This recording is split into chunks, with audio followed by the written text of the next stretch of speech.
Hello everybody and welcome to another vlog. Today, magluto ta og pansit Miki nga Guisado. So for this dish, mag-una tag andam o garlic. I use 3 cloves of garlic.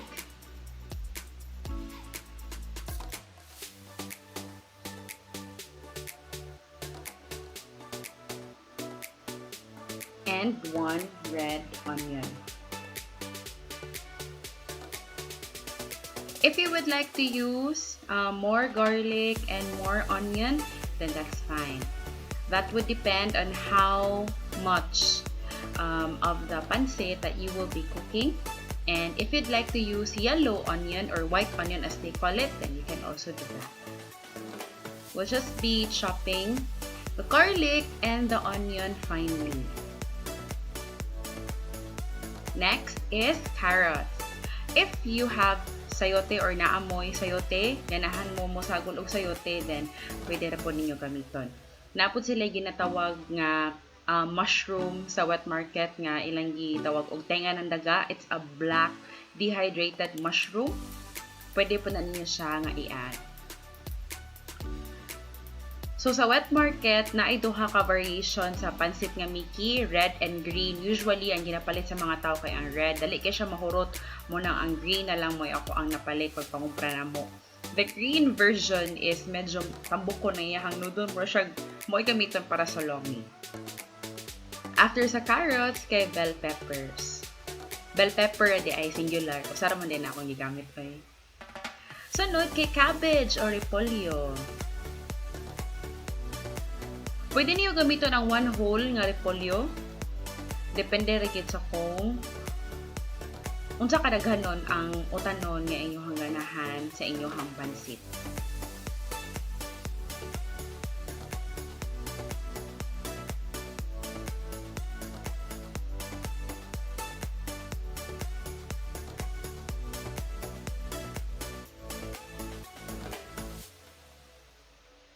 Since usara may katadtaran ako ang ginagamit every time magluto ko, unahon jud nako og chop ang mga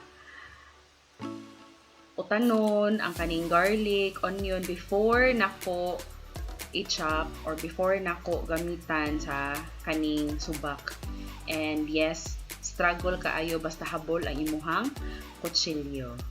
Mo nang if naamoy budget and makapalit mo og or you can afford kanang mahalon nga kutsilyo, then go. Kay nindot jud kayo sa kusina ang nindot nga kaning kutsilyo. It makes life more efficient. Charot. So basta magsubak ko kanang magluto ko inani nga mga dish, akong i-marinate daan ang subak og salt, pepper, and suka. For some reason, mas mulami ang subak basta i-marinate na ko siya. Then, first na ko nga igisa kay ang subak para maadto sa kaha ang flavor sa baboy. Pwede po nga kung dili mo ganahan og baboy, most especially to our Muslim friends, pwede po nga inyong gamiton kay beef, social beef, or chicken. Kung pwede po, kung medyo naatay budget, pork and chicken, diba? Dili kayo daghan ang mantika nga ako ang gigamit ani because basta magisamot ka og baboy, labi na sa kanang bitong mga adobo, mo produce ang baboy og iyahang own nga oil. So mo na mas makapaad og oil. Then ay kinahanglan nga daghan kang mantika nga ibutang. Once mo brown ang imuhang subak or ang baboy, ay na nako ibutang ang garlic and onion.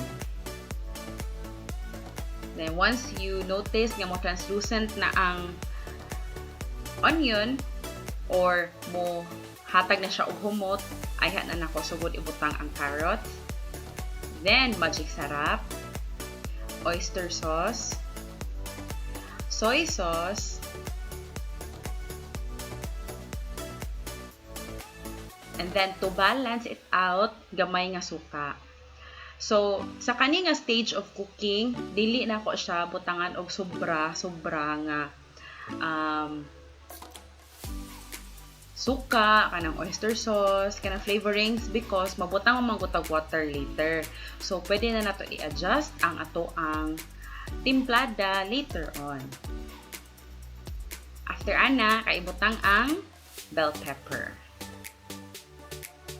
Mas nice if mas daghan ang bell pepper kay humot ang bell pepper sa dishes. And then, butangan itong tubig. Medyo nadaghan ako ang tubig dere. Once ang butang naka sa tubig, you try to scrape off the flavor or katubitang na dukutan nga part pag butang nimo sa subak kanina para mas mugawas or mas makuha sa imuhang sabaw ang flavor sa baboy. You let it boil and then you taste it along the way para makaibalo ka kung unsa imo angay ipuno, kung amba nimo oyster sauce, kung amba nimo soy sauce, kung amba nimo vinegar, kung amba nimo og asin, kung amba nimo paminta. Kana.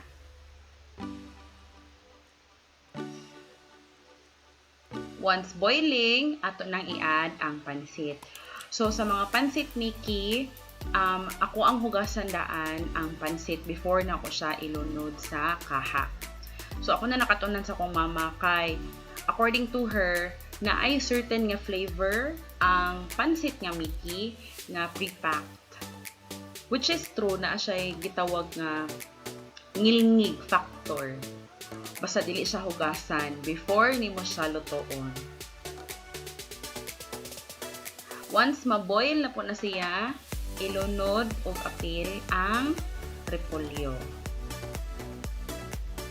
Kung naamoy tinga ng daga nga mushroom nga gamiton, once magboil na gani ang sabaw sa pansit, ay hapon na to ibutang ang tinga ng daga. Kay dehydrated na siya nga mushroom, so it should expand more once makatouch na siya sa sabaw.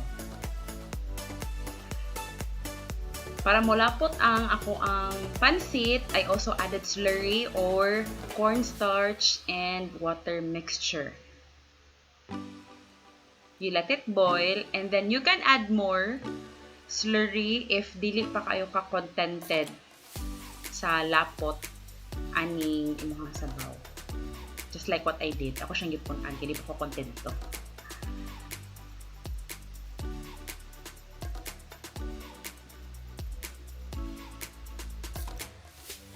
And again, reminder, basta magluto, taste your dish, even padong na siya haon kay kanina nag-add ta og slurry, nag-add tag tubig. So, tingalig tabang or para there you go, luto na! Alay mga unta!